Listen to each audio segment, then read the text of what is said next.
komin núna yfir í Taekwondo og á línuna komin meistari Sigursteinn Snorrason. Komdu blessaður og sæll höfðingi. Já, blessaður. Hvernig hefur það? Ég bara fínt, takk fyrir. Það búið að vera nóg að snúast hjá þér, það ekki alltaf í þjálfuninni hérna á öllu Suðurlandinu og alls staðar þar í kring? Jú, það búið að vera mikið að gera núna í haust. Nú voru allir klúbbarnir að byrja aftur og þetta náttúrulega bara eins og vertíð. Allir að byrja og mikið að byrjandum og svona allir að spyrja með þetta klassíska, hvað ætlaði maður að galla og hvernig á maður að mæta og svona. Þetta er alltaf skemmtilegt í andil. Já, og það þurfa allir eða ekki alltaf að fá sig galla þegar þeir byrja í þessu sporti? Jú, svona fyrir en setna allavega. Já, nákvæmlega. En hvað er svona mikilvægast þegar svona nýjir iðkendur að byrja í Taekwondo? Ertu með ykkur og svona sérstaklega þjálfun til þess að halda þeim áfram í sportinu? Já, svo bæði og við náttúrulega reynum og hafa æfingarnir skemmtilega og hægt og líka það er nú mikið að fólk komið á þess kannski að vita beinlínis hvað það var út í og ég var nú einn af þeim, ég vissi ekki neitt annað en að fólk var í hvítum fötum og sparkaði og öskraði. Þannig það er ýmislegt svona sem maður þarf að sýna fólki og ekki þá sísta til dæmis að kenna yngstu krökkunum að þetta sé nú ekki eitthvað sem að þau eiga að læra og fara sér með og eitthvað, pröfu þetta á skólalöginni. Já. En svona með hvernig íþróttin í dag, þú ert búin að vera hvað lengi í þessu sporti? Ég er búin að vera í 25 ár held ég. 25 ár? Já. Já, það er ansi langur tími. Já, það er útilegt að sagt. Já. En framundan þá erum við heldur betur ekkert að fá litla stjörnu í Taekwondo heiminum í heimsókn hérna á Suðurlandi. Já, hérna núna í lok október þá ótrúlegt þá okkur tókst að fá félagið minn Aron Cook sem er nú ég held ennþá nummer 1 á styrkleikar listanum og svona ein allra skærasta stjarnan í Taekwondo heiminum. Hann er náttúrulega keppir bara hverja einstu helgi líka við og eins og ég segi, það var alveg ótrúlegt að það var hann ein helgi laus hjá honum og hann er lengi búin að langa að koma og kíkja á norðurljósin og svona þannig að ég er sannfærður að þetta væri akkurat helgin, þetta er helgin eftir Grand Prix mót og hann er greinlega verið búin að eyrna merkja hann sem svona smá slökunar helgi en hann kemur til okkar og verður með æfingabúr. Og hann eru margir sem taka þátt í þessum æfingabúðum? Við erum nú ennþá að taka einn skráningar en það er alveg að hreina og við þurfum allavega 100 manns nú bara til þess að dæmi gangi upp. En hvernig kemur til að þú þekkir bara maður sem er rankaði nummer 1 í heiminum? Já, ég þekki nú nokkra sem er rankaði nummer 1 en hann og við höfum á eftirvinni í Team Nordic með mörgum og þar með tali Elín Jóhansen sem er nú rankaði nummer 1 í heiminum líka í kvennaflokki. En Aron hann í rauninni hefur samband við mig gegnum einn nemandi minn, Anna Möggu Knarr og í gegnum hana í rauninni þá hefur hann samband við mig og staðfestir að hann vilji koma og hann náttúrulega vissi svo sem að þekki nokkra, hann hefur nú keppt til þess eins og við Bjössa Björn Þorleifs, keppti nú við hann fyrir nokkrum árum og ef ég maður rétt á vann Bjössan.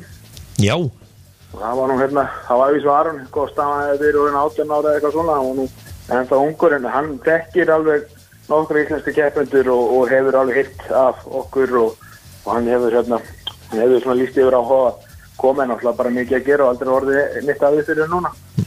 En ertu með einhverja skýringar bak við það af hverju er svona gífuleg fjölgun í þessari íþrótt hérna á Íslandi? Af iðkutum?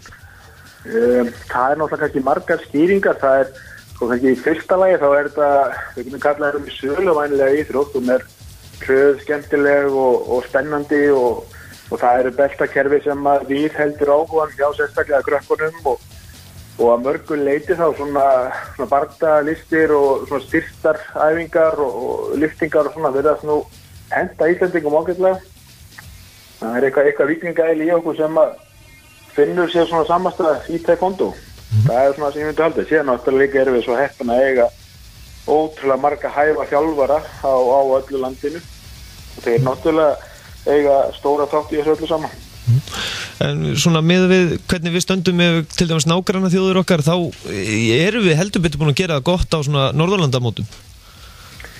Já, við höfum nú staðið okkur vel upp á síkasti og það svona að vísu kannski spilar ýmislegt inn í það. Nú með breyttu mótafyrirkomulagi þá Norðurlandamótið orðið aðeins öðruvísi mót. Fyrir 10 árum þá var það gríðarlega sterkt En í dag það orðið svona kannski svo kallar B-klassa mót, þar sem það eru orðin svo mörg önnur stærri mót og jú, við erum að fá fleiri Norðurlandatitla núna en mörguleitist og þá var það nú kannski erfiðar að ná í líkan fyrir 10-15 árum.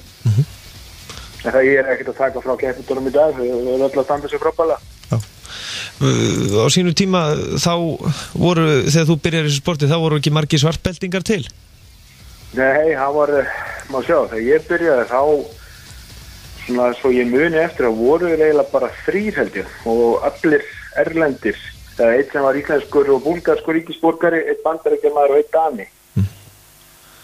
Og já, eru þeir hlutað svona sem að fengu því í þetta sport? Já, ég byrjaði nú að æfa hjá honum Ægi Sverrissyni sem er hálfur búlgari og hálfur íslendingur og meistran hans var Stephen Leo Hall og hann ég æfði hjá þeim tveimur og æfði líka mikið með og hjá Master Mikael Jörgensen sem var þá með IR og svona, já, æfði þeir kannski aðeins undir Ægi sem hann flutti hann erlendis, þá tók Stephen við en hann flutti út hálfári setna og hvort að Mikael hafi ekki flutt út bara árið setna, þannig að þá þegar ég byrjaði liður 3 ár, þá voru þeir allir fluttir út. Og þá tókum við það voru nokkrir sem að komu upp á sama árinu, nokkrir frá IR, Óli Björn Sigurún og Sverris. Ég sé hann alltaf Björn Tollusson tekið svartabeltið, svo formulega fyrir fyrstur Íslendinga, 91 er manni. Þannig að þetta er orðin talsveið saga? Já, þetta er alltaf að vinda upp á sig og nú eru bara nemendana að koma upp og halda áfram og eins og ég segi, ekki alveg glæsilegt að sjá hversu margir ungi þjálfarar eru komið upp á Íslandi og halda upp í merkinu. Já. En hvernig hefur þið svona lítist á uppbygginguna hérna á Suðurlandinu? Hún er náttúrulega gríðarlega góð og mikil og virkilega gaman að sjá bæði náttúrulega fjölgun á æfingastöðum og líka fjölgun á þjálfurum. Það var nú alveg hvalreki fyrir Selfoss-deildina á seinasta ári þegar það voru heilu 8 sem fóru í svartbeltispróf og það var alveg virkilega góð dagur fyrir Suðurlandi held ég. Já. Og já, hver var svona fyrstu til þess að ná sér í svartabelti hérna á Suðurlandi? Það var náttúrulega Daniel sem var fyrstur í deildinni og en svo sem var stofnaði deildina, Magnaða Kristín, hún var náttúrulega með svartabeltið og svona, en hún náttúrulega var skráð í fjölni á þeim tíma. En þetta er alltaf einn stór fjölskylda, þetta fer að vera, maður fer að vera svo gamall, það er að reyðast að muna hver og hvað. Þannig að þú ert orðinn margreindur, já, afi, faðir og allan pakkan? Já, svona allan í tekondóheiminum, þá er það þannig að ef að nemandi þinn með nemanda, þá kemst þú úr afa hans, þannig ég held að ég sé orðinn langaði sömbra hérna. Já, þetta er fljótt að líða. Já, þetta er það. Já. En fyrir áhugasama sem vilja hitta þennan mann þegar hann kemur hérna á Suðurlandi, já, hann eftir að geta svona látið taka myndi með sér og árita? Já, við sjáum fram á það að það við erum í rauninni að gera ráð fyrir klukkutíma á milli æfinga fyrir, ein æfingu verður opinn fyrir alla og geta bara allir komið að vera með. Sem verður önnur sem verður bara fyrir landslýsfólk og svartbeltinga. Og við sjáum eiginlega fyrir okkur þessi klukkutími sem á að vera milli, hann verður nú meira og minna bara myndatökur og svona. Já, náttúrulega. En svo hérna að öðru, já, hérna á einum sunnlendingi, já, það er hérna ein stelpa að fara að keppa núna á Evrópumeistaramóti framöndan. Já, mitt Dani. Já. Það er systir þá Daniel Jens eða ekki, eða hvað? Jú, það passar. Já. En hvernig er svona að fara sem að þegar verið að velja svona í að keppa, það þarf mikið til eða ekki til þess að fá að taka þátt í svona? Jú, það er náttúrulega bæði tækni og líkamlegi burðir en alveg sérstaklega líka andlegur styrkur og alveg svona sérstaklega þegar þú ert farin að fara mót eins og Evrópmóti þá er þetta er alveg gríðarlega sterkt mót. Evrópa er orðin sterkasta álfan í heiminum í taekwondo og þarna getur þú jafnvel þó sett í einhverju mólingaflokk eða eitthvað, þá getur það verið að lenda móti bara atvinnumönnum sem að gera ekkert annað en æfa allan daginn. Já, svona þetta er mikið stökk fyrir hana. Já, svona rétt í lokin áður en ég slepp þér, það er það ekki erfitt samt sem áður fyrir Íslendingin að ranka sig upp því að hann þarf að keppa svo mikið á alþjóðlegum mótum, eða ekki? Jú, það er nú eiginlega má segja það sem er einmitt erfiðasta í dag að til þess að komast hátt á rankinu í Íslandi þá þarftu bara hreinlega, fyrir utan að vinna ykkur að medalju, þá þarftu bara hreinlega að fara á svo mörg mót erlendis að bara fjárhagslega þá það stór pakki. Eigum við vona því að sjá ykkur keppanda í að til komast á Ólympíuleikana í framtíðinni? Já, ég vona það. Við erum núna mörg á Íslandi sem vinnum að því alveg eins og við getum að koma einhverjum á Ólympíuleikana og náttúrulega því fyrst betra. Það ýmislegt sem þarf að gera, það þarf að vera með traustan grunn og góða þjálfun og mikið skipulag og síðast en ekki síst eins og ég segi, bara til að geta verið með í þessum leik sem spilaður þá þarf talsveit fjármagn bara til að fara á mótin.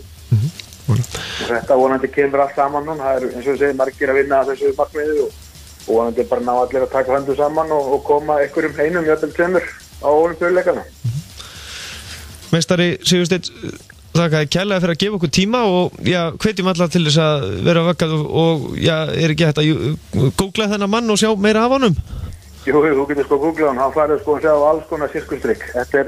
Þessi maður frægastur líklegast fyrir það. Það náttúrulega kannski að vera rankaður númer 1 í heiminum. Það engin annar keppandi sem að vinnur á jafn mikið á róttökum og slíku. Þannig að hann gríðarlega fær og gríðarlega flottur. Já, bestu þakkir og gangi vel. Takk fyrir það, bless. Já, að gera googla þennan mann. Þetta hann náttúrulega bestur í heiminum eins og staðan í dag. Aaron Cook. Og þið getið séð það inn á YouTube og gott betur það.